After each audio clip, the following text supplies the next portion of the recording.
Jain from Newgen. Welcome to WS 2014, sir. Thank you.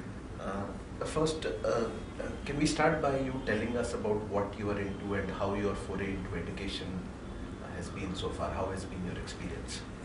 Yeah, see, Newgen is 22 years old company. It's based out of Delhi, and we currently operate in 57 countries. Primarily, we are into two streams of main products. One is DMS, Document Management System, which is nowadays called as ECU, Enterprise Content Management. And the second is the workflow, which is Business Process Management, or BPM, let's call it. So education vertical is something that we have recently entered into.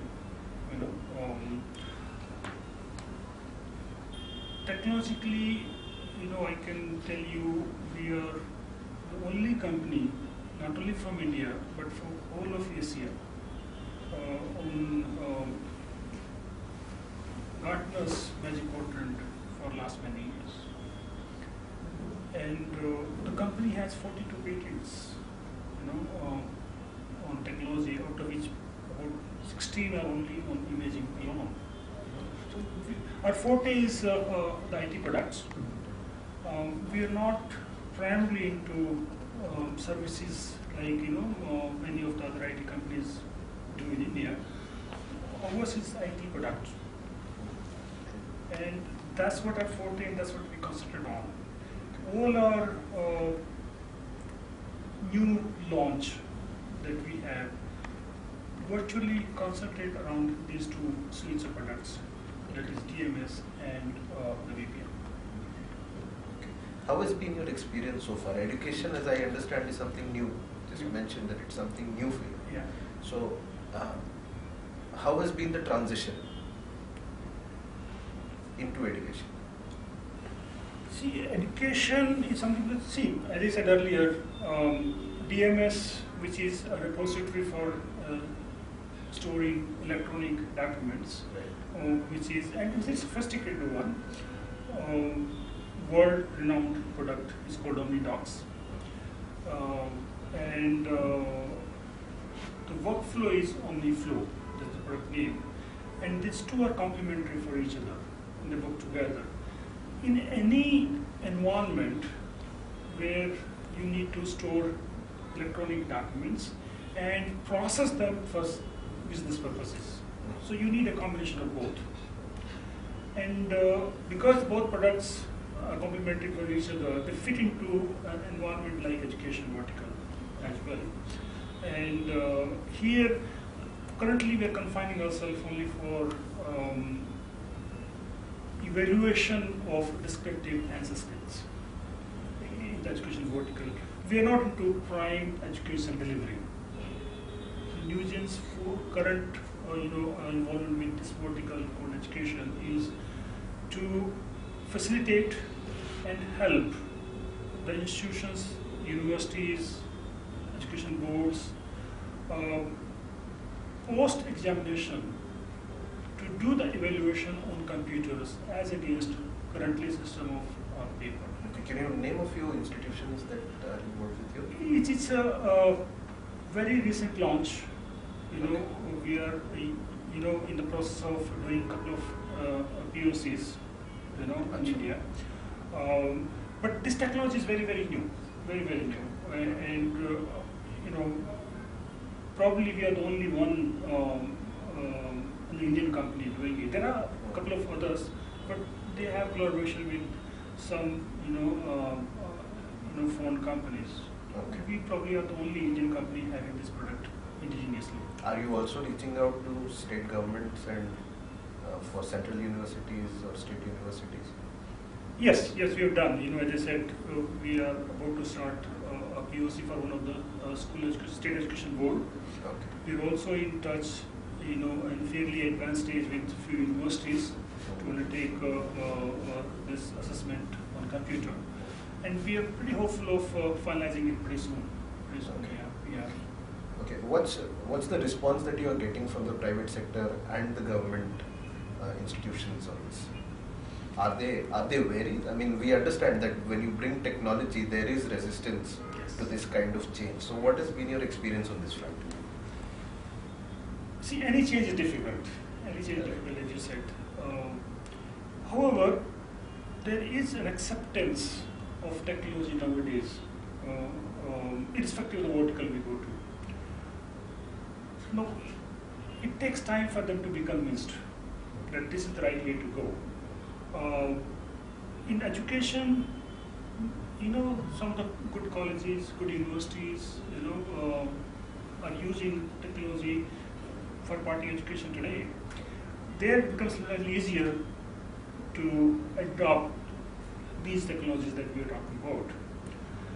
But even otherwise, when we go and meet in the state education boards, central control universities, deemed universities, which are many in India, they do see a value addition that we bring in by automating this process. I'll give you an example. Sometimes, a state like Uttar Pradesh, every year, I'm told close to 62 lakhs students appear for exams, 10th and 12th. And each students appear for at least 6 to 7 subjects. So you can imagine the kind of papers they generate and the voluminous work that teachers have to undertake. In such a big setup, manual process is, very risky. Many times, while they transport these papers, there are accidents. The manuscripts are damaged. It could be because of fire, it could be because of flood, and then the boards have no choice but to follow some pattern by which they award and reward the students. That risk is eliminated. The moment the exam is over, convert them themselves into electronic versions, and thereafter it becomes virtual wherever you want to do it from. Another example I'll give you is many of the institutes outside India want to outsource the evaluation into India.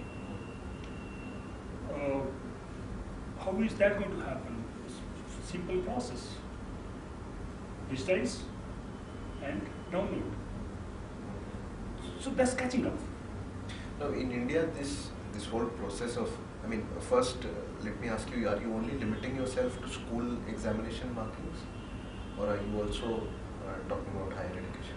Oh, it's open to all institutes. It's open to all institutes. So you're also reaching out to everybody. Absolutely. Okay, now, the whole process of marking is something that is very, very crucial anywhere in the world, and especially in India. When you go to states like Bihar, Uttar Pradesh, even a single mark matters a lot. Oh yes. So how do you when you reach out to these universities, to these boards, to these schools, how do you convince them that your quality will be there, that standard will be maintained? Have you tested it yourself? Are you reasonably sure that it's going to be that the quality is going to be maintained? See, let me put it this way. This system does not replace teachers. The teachers' involvement that is currently into manual system continues in the automation system also. Okay. So actual marks allocation is not done by computer. Okay. It is still done by teachers. So there is no replacement teacher as such. Okay. What it does, it facilitates the manual work, human error. For example, there are 10 questions in a particular subject, and out of which 7 is to attempt it. It's likely in the manual system, the evaluator is likely to miss once in a while one answer, which goes unmarked. In the automation system, it does not happen. It cannot happen. Another example, invariably, if a teacher evaluates, let's say, thousands of answer books every year, somewhere, there are totally mistakes. They will have to fill out a form whereby they will put the question number and the marks allocated, question number and the marks allocated, and total it up. that's where the result is prepared from. And any human error makes a huge difference. That is eliminated by computer because it's totally is done by computer. You know? So there are a lot of other advantages that the teachers are frustrated with, but it's not replacing the teacher per se. Okay. Right. Okay. How do you get it? No, I understand. I understand. Any word? Can you take us through the future plans that you have, maybe for the next 6 months, 1 year? See, it's a new technology being brought out. Although a couple of implementations already happened in India, but this is the way to go. People have a choice to probably delay that implementation or adoption of technology. But our personal feeling is that it can't be avoided forever. It has to be adopted sooner or later, and people are realizing it, and they do see huge value of it. But it may be too early to say in next 6 months everybody will follow it. But yes, we are getting very good response from the universities and the boards. It may take some time, but this is going to happen. Okay. Yeah. Thank you. Thank you Yeah, very sure, much for talking. Sure. Thank you.